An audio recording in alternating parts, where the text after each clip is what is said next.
Welcome to the Banker Lamp. Please enjoy the video. You start in Settings because that's where system-level controls live. First, tap Settings and look for Background App Refresh. It may be under General on some iPad OS versions. Once you locate it, make sure your device is unlocked and running the most recent update.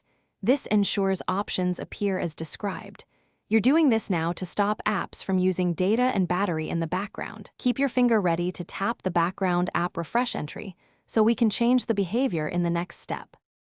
Now you choose whether to disable background activity globally or per app. If you flip the top Background App Refresh switch to off, all apps stop refreshing. Do that if you want maximum battery and data savings. Alternatively, leave the global setting on Wi-Fi or Wi-Fi and cellular, and then scroll the app list to disable only the apps you don't need updating. This selective approach keeps essential apps current while conserving resources.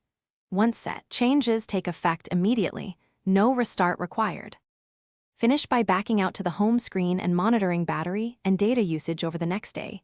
You should see lower background activity. If you don't notice change, try restarting the iPad. Sometimes settings need a reboot to apply. Make sure Background App Refresh isn't overridden by low power mode or device management profiles. If an app still refreshes, go to Settings General Transfer or Reset iPad Reset Network Settings as a last resort. That often clears stubborn network-related refresh behavior. Thanks for watching. If this was helpful, leave a like and consider subscribing. See you next time.